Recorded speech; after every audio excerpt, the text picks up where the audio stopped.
Hi, എല്ലാവർക്കും എൻ്റെ ചാനലിലേക്ക് സ്വാഗതം. അപ്പോൾ നമ്മൾ ഇന്ന് ഇപ്പോൾ കാണുന്ന പോലെ തന്നെ നല്ല സോഫ്റ്റ് ആയിട്ടുള്ള നല്ല അടിപൊളിയായിട്ടുള്ള ഗോതമ്പ് ദോശ എങ്ങനെയാണ് ഉണ്ടാക്കുമെന്ന് നോക്കാം. അപ്പോൾ ഞാനിപ്പോൾ ഗോതമ്പ് ദോശ ഉണ്ടാക്കാനായിട്ട് 2 കപ്പ് പൊടി എടുത്തിട്ടുണ്ട്.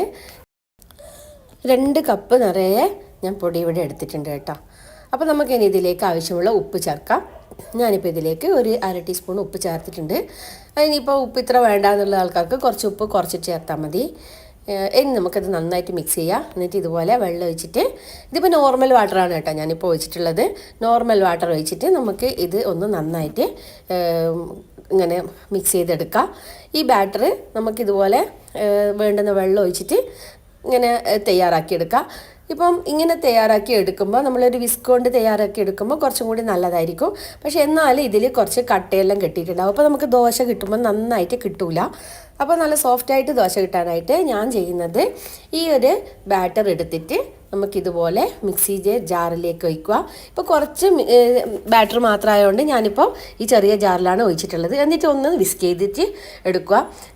കൂടുതൽ സമയം ബ്ലെൻഡ് ചെയ്യേണ്ട കാര്യമില്ല. 1-2 പ്രാവശ്യം പൾസ് മോഡിലിട്ടിട്ട് വിസ്ക് ചെയ്തെടുത്താൽ മതി. എന്നിട്ട് അത് നമുക്ക് ഒരു പാത്രത്തിലേക്ക് മാറ്റാം. ഇപ്പോൾ കട്ടയൊന്നുമില്ല, നല്ല സോഫ്റ്റായിട്ട് ഉള്ള ദോശ ഉണ്ടാക്കാനുള്ള ബാറ്റർ നമ്മൾ റെഡി ആയിട്ടുണ്ട്. ഇനി അത് മാറ്റിയിട്ട് അത് 10 മിനിറ്റ് നേരത്തേക്ക് റെസ്റ്റ് ചെയ്യാൻ വെക്കുക. അതിനുശേഷം ഇതുപോലെ ഒരു ദോശ പാൻ ചൂടായി വരുമ്പോൾ നല്ല നേർമനയായിട്ട് ഇതിങ്ങനെ പരത്തിയെടുക്കാൻ പറ്റും. ഇതുപോലെ നല്ല അടിപൊളിയായിട്ടുള്ള ആര് വരുന്ന ദോശ നമുക്ക് ഉണ്ടാക്കിയെടുക്കാനായിട്ട് പറ്റും. അപ്പോൾ ഇതുപോലെ മീഡിയം ടു ലോ ഫ്ലെയിമിലിടുക. എന്നിട്ട് നമുക്ക് ദോശ പരത്തിയെടുക്കുക. എന്നിട്ട് അതിൽ കുറച്ച് ഓയിൽ ഒഴിക്കുക. ഓയിലാണോ നെയ്യാണോ എന്താണെന്ന് വെച്ചാൽ നമുക്കിതിലേക്ക് കുറച്ചെടുത്തിട്ട് സ്പ്രെഡ് ചെയ്യാം. എന്നിട്ട് ഇപ്പോൾ നന്നായിട്ട് പൊരിച്ചെടുക്കാനാണ് ഇഷ്ടമെങ്കിൽ അതും നമുക്ക് ഈ ദോശയിൽ ഇങ്ങനെ പൊരിച്ചെടുക്കാൻ പറ്റും. നമ്മൾ സാധാരണ നെയ്റോസ്റ്റെല്ലാം ഉണ്ടാക്കിയെടുക്കുന്ന അതേപോലെ തന്നെ ഈ ദോശയും നമുക്ക് പൊരിച്ചെടുത്ത് കഴിഞ്ഞാലും നല്ല സൂപ്പർ ടേസ്റ്റ് ആയിരിക്കും. ഇത് നല്ല സോഫ്റ്റ് ആയിട്ടാണ് ഈ ബാറ്ററി ദോശ ഇരിക്കുന്നത്. കാരണം നമ്മൾ മിക്സിയിൽ അടിച്ചത് കൊണ്ട് തന്നെ നല്ല അടിപൊളിയായിട്ട് കിട്ടിയിട്ടുണ്ട്. ഇനി കുറച്ച് സമയം വെയിറ്റ് ചെയ്ത ശേഷം നമുക്കിത് തിരിച്ചും മറിച്ചിട്ടിട്ട് കുക്ക് ചെയ്തെടുക്കാം.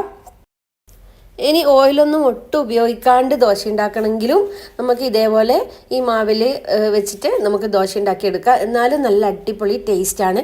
കാരണം കട്ടയൊന്നും കെട്ടിയിട്ടില്ല. നല്ല സ്മൂത്തായിട്ടുള്ള നല്ല അടിപൊളി ദോശ നമുക്ക് ഉണ്ടാക്കിയെടുക്കാൻ പറ്റും. ഞാനിവിടെ നെയ്യ് പുരട്ടിയിട്ടാണ് ദോശ ഉണ്ടാക്കിയിട്ടുള്ളത്. നിങ്ങൾക്ക് ഇതൊന്നും ഇല്ലാണ്ട് വെറുതെ ഡ്രൈ ആയിട്ടുള്ള ദോശ ഉണ്ടാക്കിയെടുത്താലും ഇത് നല്ല അടിപൊളി ടേസ്റ്റാണ്. അപ്പോൾ നിങ്ങളെല്ലാവരും ഇങ്ങനെയൊന്ന് ദോശ ഉണ്ടാക്കി നോക്കണം. വളരെ എളുപ്പത്തിൽ ഉണ്ടാക്കാൻ പറ്റും, ഒട്ടും പണിയില്ല. ഇതേപോലെ നല്ല സോഫ്റ്റ് ആയിട്ടുള്ള ദോശ നിങ്ങൾക്ക് ഉണ്ടാക്കിയെടുക്കാൻ പറ്റും. അപ്പോൾ നിങ്ങൾക്ക് എൻ്റെ വീഡിയോ ഇഷ്ടമായ ലൈക്ക് ചെയ്യാനും ഷെയർ ചെയ്യാനും സബ്സ്ക്രൈബ് ചെയ്യാനും അതുപോലെ തന്നെ നോട്ടിഫിക്കേഷൻ ബാർ എനേബിൾ ചെയ്ത് അതിൽ ഓളെന്ന് സെലക്ട് ചെയ്യാനും പ്രത്യേകം ഓർമ്മിക്കണേ. എൻ്റെ വീഡിയോയെ പറ്റിയിട്ടുള്ള അഭിപ്രായങ്ങൾ കമൻറ്റ് ബോക്സിൽ അറിയിക്കാൻ മറക്കല്ലേ. അപ്പോൾ നമുക്ക് അടുത്ത വീഡിയോയിൽ കാണാം. ബായ്.